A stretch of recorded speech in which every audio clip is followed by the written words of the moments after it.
Melalui aplikasi RRI Playgo dan juga www.rri.co.id. Dan pendengar, pada siang hari ini di Pengurus Utamaan Gender, kami akan mengajak Anda ya untuk berdiskusi dan berdialog bersama dengan DPW Petanesia Provinsi Bali.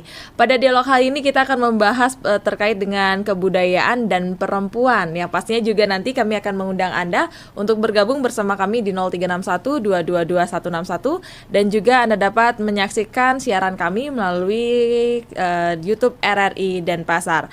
Dan pendengar, Devi tidak sendiri hari ini, ditemani oleh 4 narasumber ya yang sangat semangat hari ini ya.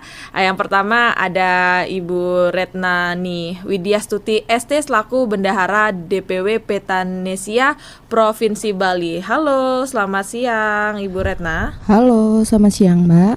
Gimana kabarnya Ibu Retna? Astungkara. Baik ya, pastinya ya, sudah terlihat sangat cantik sekali. Kemudian ditemani oleh ketuanya, ada Bapak Bima Prasetya selaku Ketua DPW Petanesia Provinsi Bali. Halo Pak. Selamat siang. Selamat siang, gimana kabarnya hari ini Pak? Selalu sehat. Selalu sehat. Bapak bisa mohon izin untuk mendekatkan ke mic? Iya. Biar suaranya yang merdu bisa terdengar jelas ya. Baik, untuk itu juga ada narasumber lainnya. Ada Ibu Siti Rusmia selaku Kabid Peranan Perempuan. Ibu Siti. Halo, selamat siang. Selamat siang. Baik ya, pastinya ya kabarnya ya Luar sudah biasa. terlihat pastinya. Dan yang terakhir ada Pak Heri Susanto selaku Kabid Ekonomi. Pak Heri. Halo. Baik, kabarnya pasti ya. Baik, sehat selalu. Sehat selalu. Nah, hari ini kita akan membahas tentang kebudayaan dan juga perempuan. Memang hal ini juga pastinya masyarakat sudah tahu nih tentang budaya dan perempuan, dan saat ini juga perempuan sedang di up gitu ya untuk isu-isunya, untuk mempertahankan dan menyetarakan gender dimanapun berada. Tapi kali ini sebelum kita bahas terkait dengan topik hari ini, saya ingin bertanya dulu kepada Pak Bima ya selaku Ketua DPW Petanesia Bali terkait dengan apa sih sejatinya Petanesia. Mungkin dari masyarakat belum banyak yang mengetahui, padahal ini ada saat ini. Silakan Pak. Oke, makasih Mbak. Jadi Petanesia itu singkatan dari Pecinta Tanah Air Indonesia yang didirikan oleh Maulana Al-Habib Muhammad Lutfi bin Ali bin Hasim bin Yahya yang juga menjabat sebagai Wantimpres saat ini. Jadi Petanesia ini sebenarnya sudah berdiri sejak tahun 2004 dengan nama Pencinta Merah Putih Indonesia, tetapi pada tahun 2018 berganti nama atas permintaan sang pendiri Habib Lutfi menjadi Petanesia, Pecinta Tanah Air Indonesia, sekalian dengan perombakan struktur organisasi di pusat. Jadi Petanesia sendiri ini adalah organisasi kemasyarakatan yang pergerakannya berorientasi pada kebangsaan dan keumatan, dan Habib Lutfi sebagai pendiri dan panglima tertinggi kami di Petanesia, beliau memberikan mandat kepada kita untuk sama sekali tidak masuk ke dalam ranah politik praktis dan tidak menjadikan Petanesia sebagai alat politik praktis. Iya. Seperti itu. Baik, berarti fokusnya bergerak di bidang kemanusiaan Dan kebangsaan. Kebangsaan. Nah, tapi Pak, dari sebelum saya bahas lebih lanjut lagi terkait dengan organisasi DPW Petanesia ini, sasaran utamanya kalangan apa nih Pak? Ada anak-anak kah, remaja kah, atau orang dewasa Pak?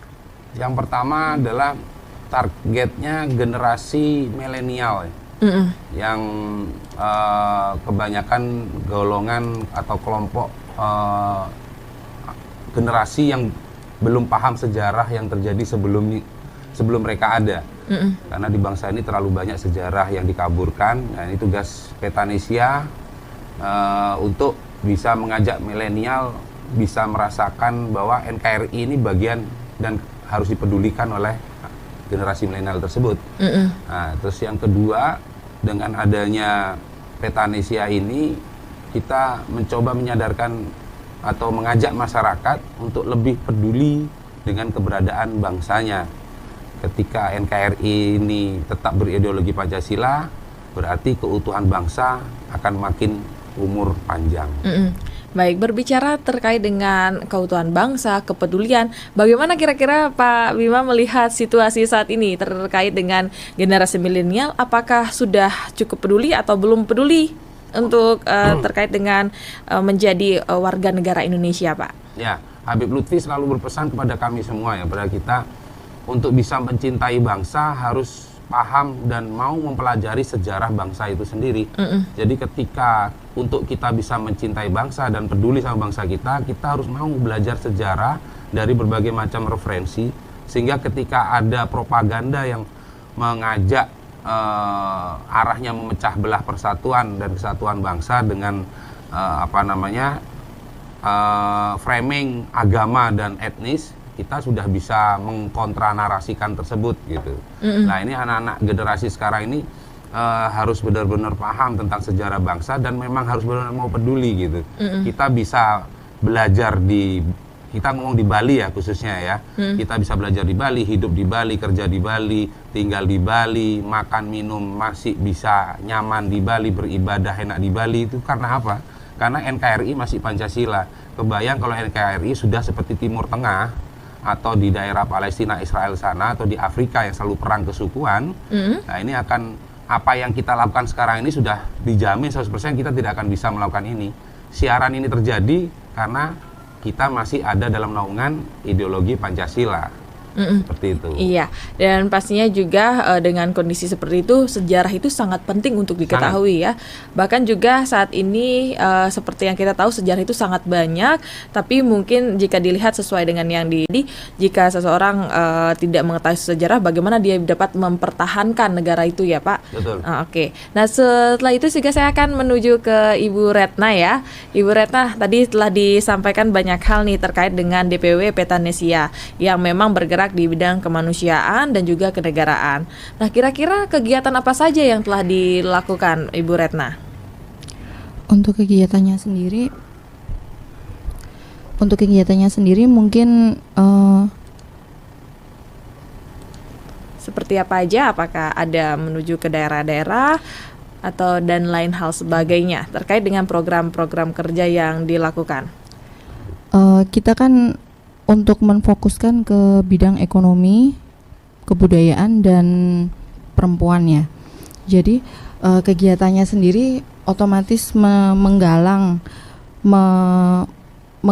masyarakat ini untuk cinta NKRI. Iya. Jadi untuk perempuan sendiri itu kita akan ada event juga ya kan, di mana kita mengedukasi masyarakat untuk punya jiwa kebangsaan. Bagaimana untuk implementasi di lapangan, event-event apa saja yang dibuat Ibu Retna? Kita ada planning untuk event Karnaval Perempuan Nusantara. Itu seperti apa kegiatannya? Jadi lebih detailnya mungkin ke Kabid Bidang Perempuan. Saya hanya mengawali bahwa kita akan mengumpulkan perempuan-perempuan ini menjadi lebih kreatif, lebih smart, lebih cakap untuk bisa menampilkan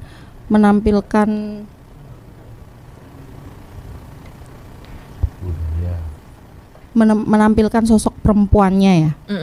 Iya, berarti memang yang akan diadakan rencana itu mengadakan festival seperti itu. Betul. Tapi sebelum itu sejatinya keberadaan dari DPW Petanesia di tengah masyarakat bagaimana eksistensinya saat ini, Ibu Retna? Sejauh ini diterima baik karena memang kita tidak di politik praktis dan tidak memakai identitas. Jadi kita merangkul semua, tidak memandang suku, etnis, dan agama. Iya, oke. Berarti dengan organisasi ini apakah ada naungannya atau memang berdiri sendiri, Bu Retna? Maksudnya naungannya seperti apa? Seperti beberapa mungkin ada kementerian, di bawah kementerian adanya organisasi yang pasti. diciptakan. Iya. Pasti kedepannya akan Kita seperti di itu. bawah Menhumkam ya. Oke, di bawah Karena Menkumham. izin perizinan SK-nya juga diterbitkan oleh Menhumkam. Oke, berarti memang organisasi ini telah dilakukan untuk fokus di kegiatan kemasyarakatan karena juga melihat kondisi saat ini ya, urgensi-urgensi yang ada. Jika dilihat di lingkungan sekitar, sebelum kita bahas ke program-program kerjanya ya, pastinya sangat menarik sekali. Kira-kira apa sih urgensi yang membuat kita harus membahas ini nih gitu?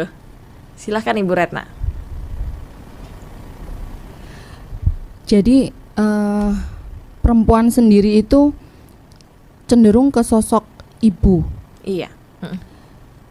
Kalau seorang ayah itu hanya bisa mendidik satu keturunan saja, tetapi seorang ibu bisa mendidik satu generasi bangsa.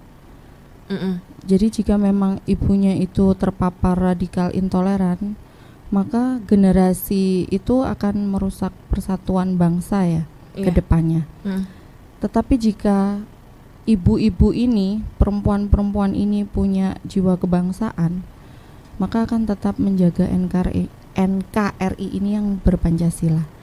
Jadi memang peranan ibu itu penting sekali, berpengaruh. Baik. Nah, terkait dengan hal itu mau ke Ibu Siti yang selaku di bidang perempuan ya, peranan perempuan. Baik Ibu Siti, tadi sudah disampaikan ya oleh Ibu Retna bahwasanya ada beberapa urgensi yang tadi difokuskan terkait perannya perempuan.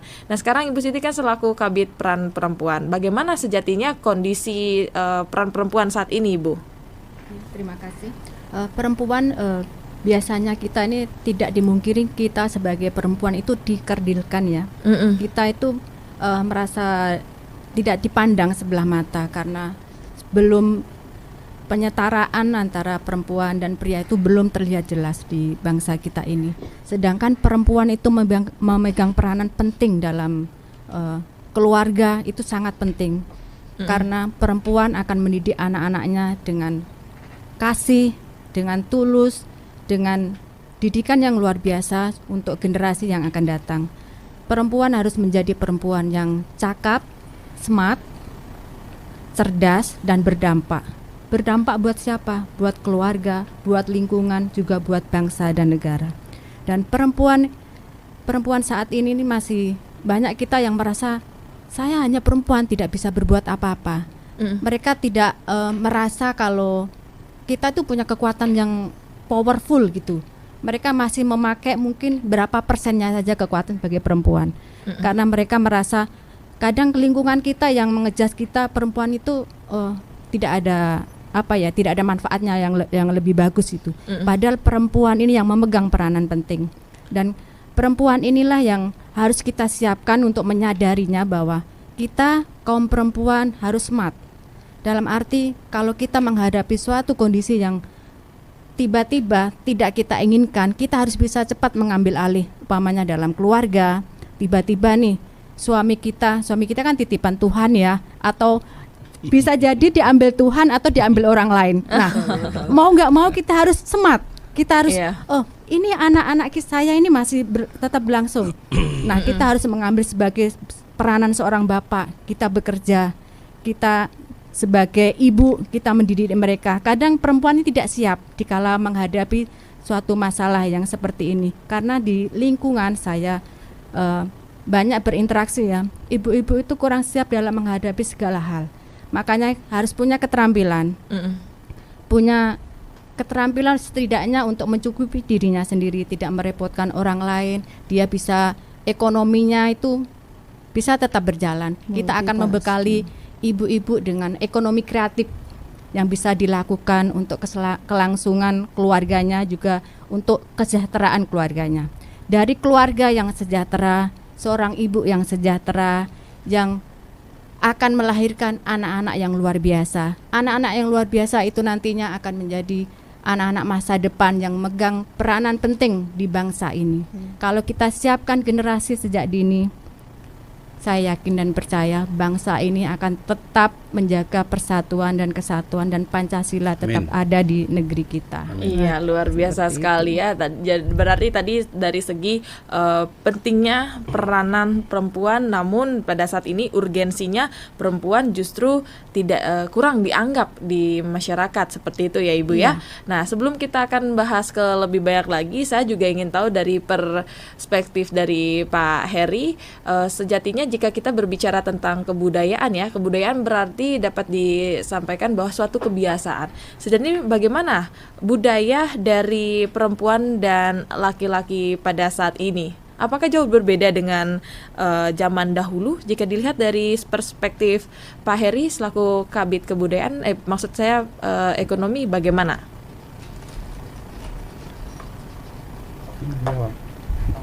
Gimana tadi? Iya, Pak Heri, saya mau bertanya ya perspektif Pak Heri terkait dengan bagaimana keberadaan ataupun budaya dari mengambil alih pekerjaan nih dari perempuan dan juga laki-laki. Oh, oke. Jadi begini, untuk zaman sekarang ya, kita sudah harusnya tidak bisa membedakan lagi dari kehidupan perempuan dan laki-laki ini sebenarnya harus disetarakan. Karena untuk dari pekerjaan seperti kita di Petanesia sendiri banyak sekali kaum ibu-ibu yang sudah bekerja yang bisa menghasilkan penghasilan melalui UMKM-nya, melalui apa ini yang akan kita wadahi di Petanesia. Kita akan kembangkan lagi UMKM yang mereka bikin di Petanesia untuk bisa ke tingkat nasional bahkan ke internasional ke depannya. Iya. Gitu.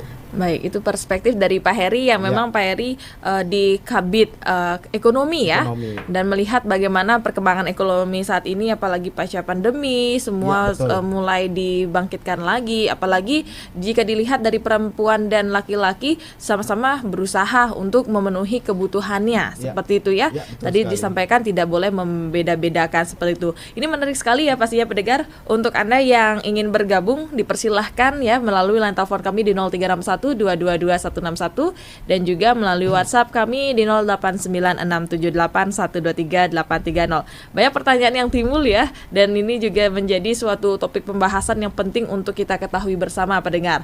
Untuk itu kita akan jeda dulu, nanti kita akan bahas lebih banyak lagi. Tetaplah bersama kami. Denpasar.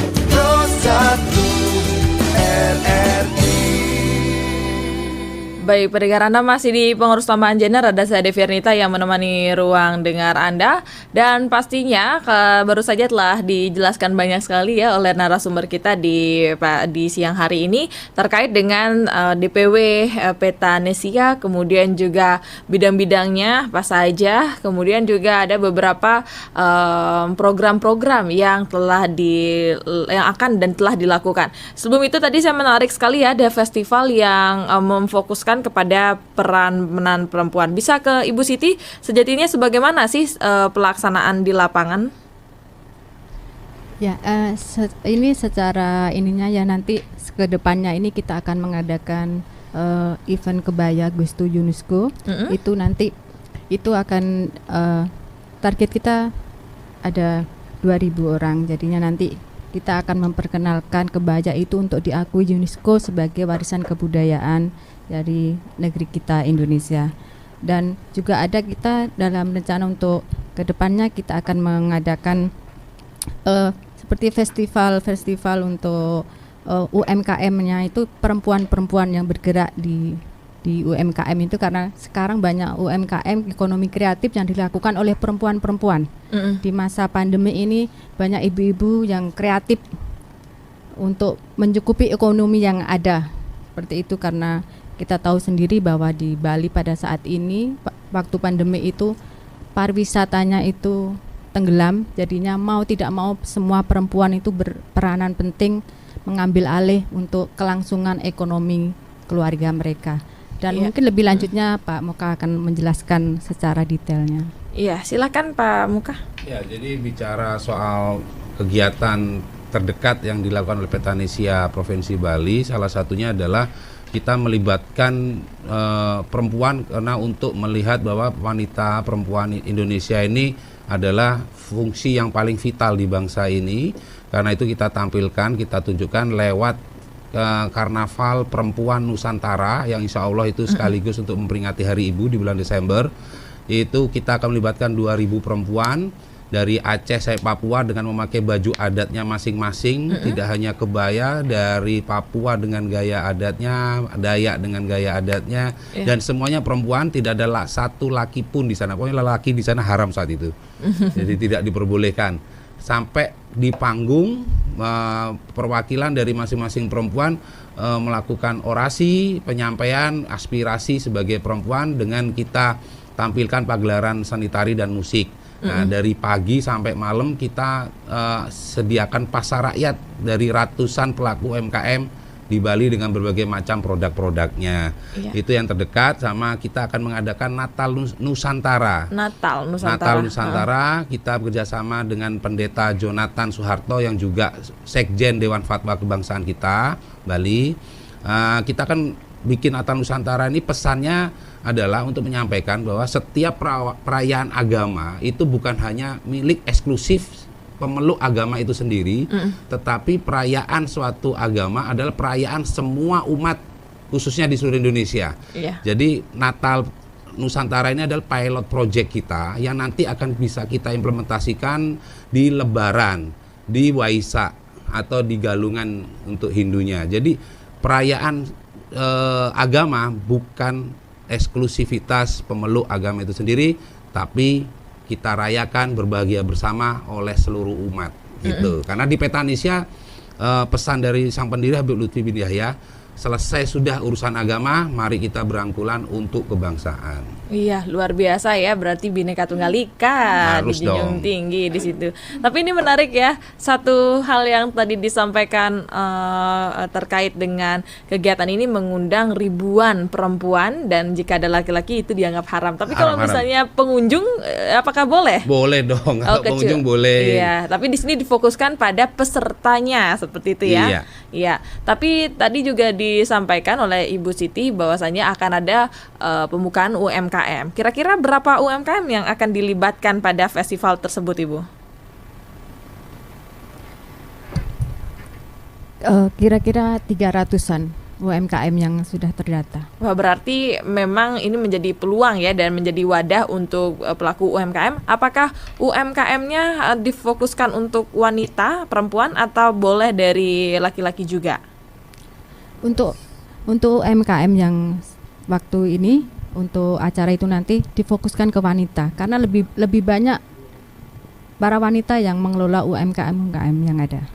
Tapi kalau misalnya suaminya ini untuk membantu, apakah bisa, Ibu? Pasti membantu bisa, tapi berarti yang fokus, yang pemilik UMKM ini berarti wanita, seperti itu ya. Bintang utamanya wanita, Bu. Bintang utamanya ya. Bintang utamanya perempuan. Kalau pria menjadi bintang apa? Figuran. Atau cameo. Ya, khusus ini untuk festival ini saja ya, pendengar. Untuk itu Anda juga dapat bergabung ya, menanyakan festival yang menarik ini. Saya juga tertarik ya, bahwa nanti kira-kira selain ada parade dari perempuan, kira-kira ada kegiatan apa lagi, Pak, di festival tersebut? Di festival tersebut selain karnaval itu sendiri, ini bicara event Karnaval Perempuan Nusantara ya. Jadi ada pagelaran seni tari juga yang ditampilkan oleh para perempuan-perempuan luar biasa. Juga dari seni musiknya kita bahkan buat orkestra yang dipimpin oleh maestro musik, yaitu Pak Lianto, maestro musik gitar. Itu akan diorkestrakan yang pemain musiknya perempuan semua. Jadi kita tunjukkan bahwa bangsa ini besar sampai hari ini karena keberadaan perempuan yang luar biasa. Jadi kalau para pendengar belum memahami bahwa keberadaan radikal dan intoleran ini semakin menyeruak dan mendapatkan panggung di negeri ini karena para perempuannya dan ibu-ibunya difasilitasi untuk mendapatkan propaganda nilai-nilai radikalisme atau intoleran di kedok agama. Nah, ini yang menjadi concern kita, karena ketika ibu-ibu itu pulang misalnya dari majelis agama apapun ya, saya sampaikan, saya tidak menyebut satu agama. Jadi ketika ibu-ibu itu pulang dari satu majelis agama dan dia membawa pesan propaganda dari majelis tersebut ke dalam rumahnya, disampaikan kepada putra-putrinya, apa yang terjadi ketika putra-putrinya itu menerima resapan dari apa yang disampaikan oleh ibundanya. ketika itu putra-putrinya memiliki putra-putrinya lagi, Iya. kebayang bangsa ini kedepannya akan menjadi bangsa yang seperti apa. Sedangkan kemerdekaan Republik Indonesia ini kontribusinya oleh semua umat, lintas umat, bukan satu agama, satu golongan. Nah, ini yang harus kita bawa gitu. Iya. Pastinya juga ini sangat membuka peluang yang sangat besar untuk para perempuan mengekspresikan Yes, dirinya ya. betul. Dan ini juga sangat banyak ya, ribuan perempuan terlibat pada kegiatan ini yang pasti disampaikan bahwa akan dilaksanakan di Desember tahun ini ya Pak. Tahun ini, insya Iya. Allah. Hari Ibu. Pastinya juga mungkin para bapak-bapak, kenapa perempuan saja, bapak-bapaknya apa kamu kemungkinan ada nih Pak? Ya untuk urusan angkut-angkut panggung, urusan pasti bapak-bapak lah. Kalau ibu-ibu nanti, jadi kita buat hatinya ibu ini adem. Kalau hatinya ibu ini adem, Indonesia pasti adem. Tapi kalau ibunya udah bludreg ya kan, tensi tinggi, bahaya bangsa ini. Gitu Iya, ya. ya benar sekali. Tapi pastinya juga beberapa hal dapat memicu ya hati panas dari Betul. perempuan dan juga laki-laki terkait dengan ekonomi ini. Nah, Yes. sekarang menuju ke Pak Heri. Pak Heri, sejatinya dengan pelaksanaan kegiatan ini apa nih yang sejatinya menjadi tujuan? Apakah fokus untuk fokus untuk menyuarakan aspirasi perempuan atau ada di bidang ekonomi lainnya yang menjadi fokus utamanya, Pak? Ya, sebenarnya acara nanti ini yang akan kita gelar ini semua berhubungan. Dari kebudayaan, dari perempuannya kita kolaborasi di situ, bahkan dari ekonominya sendiri. Iya. Karena kita akan mencari UMKM baru, yang lain yang bisa kita gandeng, apapun itu, baik mau menjual di kuliner, baik itu jasa, apapun itu, baik sekecil apapun akan kita gandeng. Iya. Karena semuanya pasti bisa membangkitkan ekonomi khususnya di Bali. Iya. Nah, apabila seorang ibu-ibu nih mendengarkan saat ini ada pembukaan UMKM ya, ratusan UMKM, dan itu melewati batas dari kapasitas yang ditentukan. Kira-kira bagaimana sistem ataupun kriteria UMKM yang dipersilahkan untuk menjadi bagian di kegiatan ini, Pak? Boleh saya yang jawab? Oh Boleh, iya, silakan. Ya, jadi untuk yang jelas semua produk kita terima, khususnya produk lokal ya, produk putra daerah, baik dari kuliner, fashion, merchandise atau souvenir apapun itu kita akan terima.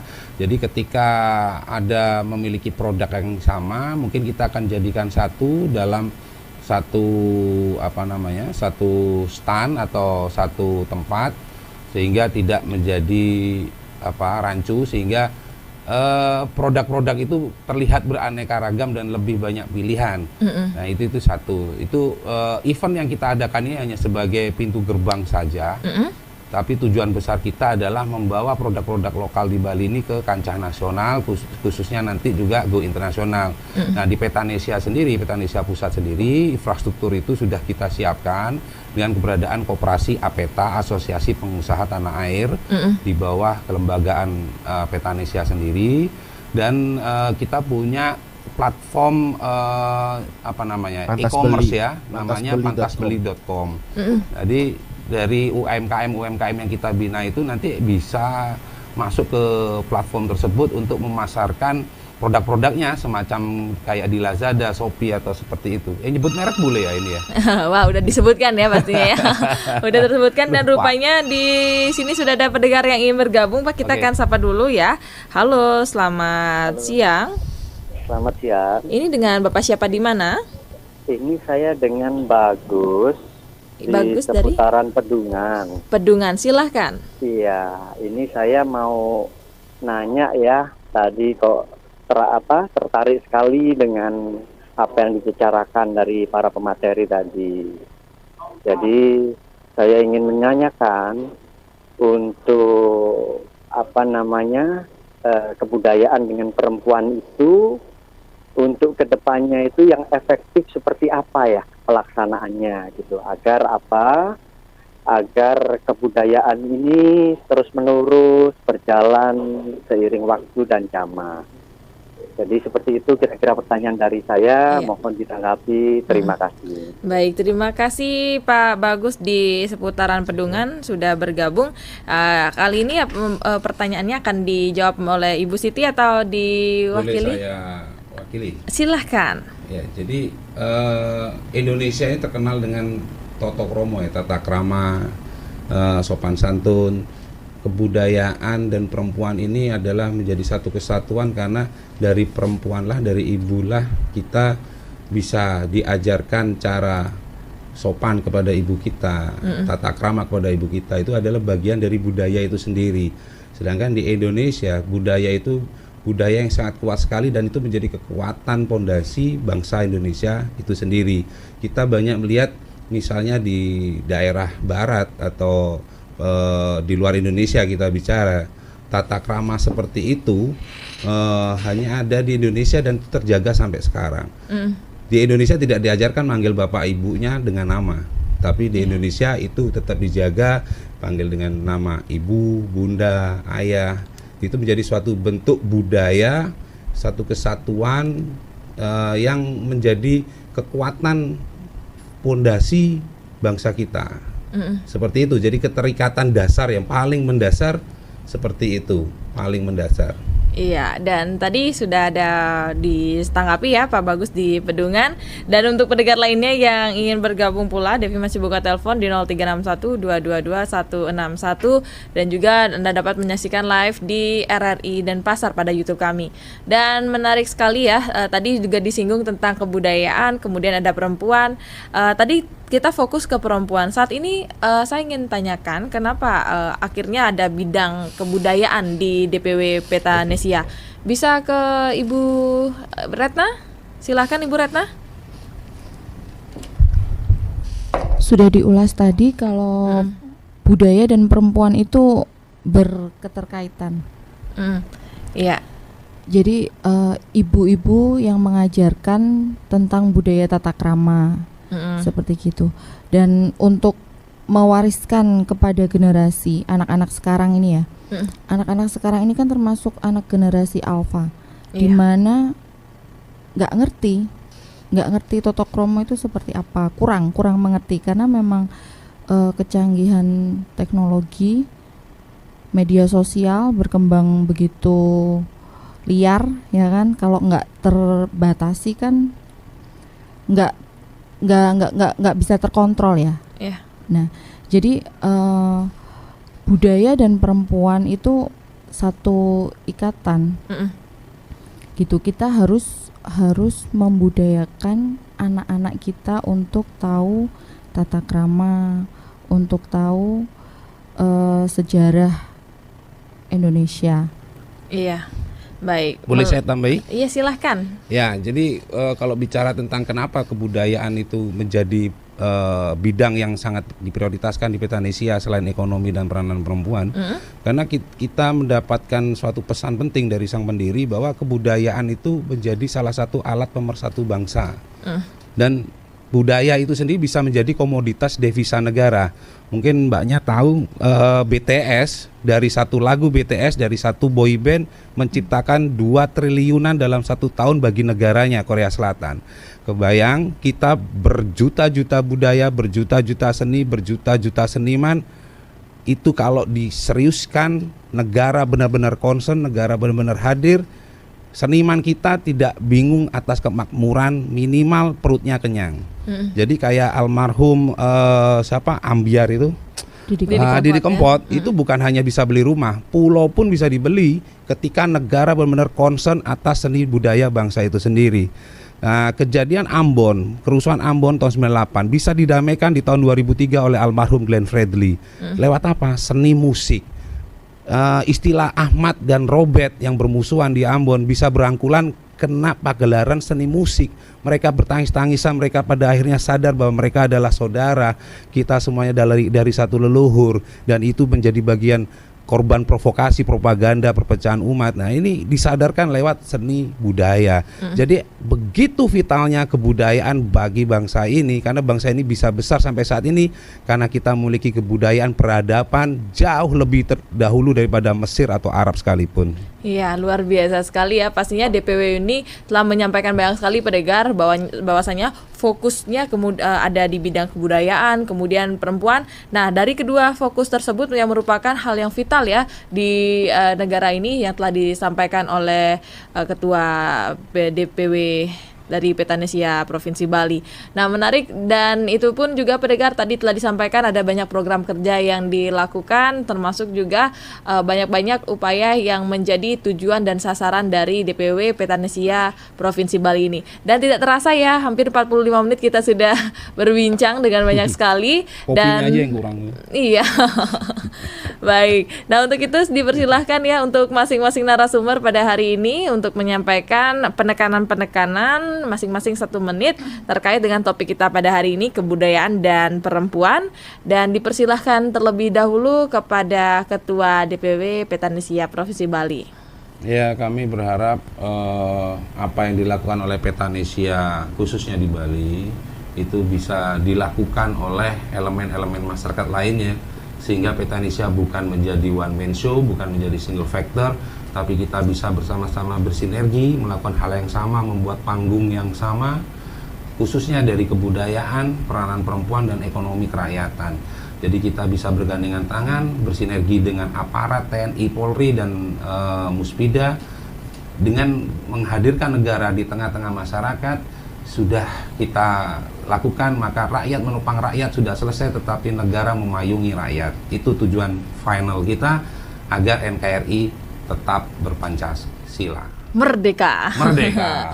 Ya, untuk itu dipersilahkan kepada Ibu Retna untuk memberikan penekanan sekaligus menjadi closing statement. Perempuan multitasking. Perempuan adalah multitasking, di mana perempuan harus bisa smart dan cakap. Iya, itu saja. Ya. Ya, singkat, padat, dan sangat jelas sekali. Dan untuk itu saya menuju ke Ibu Siti untuk memberikan penekanan-penekanan. Untuk para perempuan, wanita dimanapun Anda berada, siapkan diri Anda, perlengkapi diri Anda, buatlah diri Anda smart, Anda cerdas, Anda siap untuk bertarung, karena perjalanan ini cukup panjang dan sangat panjang.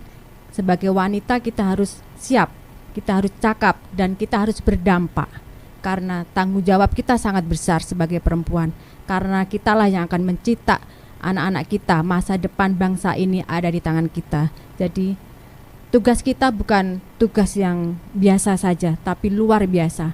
Mari kita siapkan diri kita menjadi perempuan-perempuan yang hebat, yang smart, dan yang berdampak. Terima kasih. Baik, terima kasih Ibu Siti. Dan yang terakhir ya, ada Pak Heri. Dipersilahkan Pak Heri untuk memberikan closing statement ataupun himbauan kepada masyarakat. Dipersilahkan. Ya, saya hanya ingin mengajak masyarakat, khususnya masyarakat pendengar masyarakat Bali ini, yang punya jiwa nasionalis lah ke depannya, supaya kita lebih jaga nasionalisme.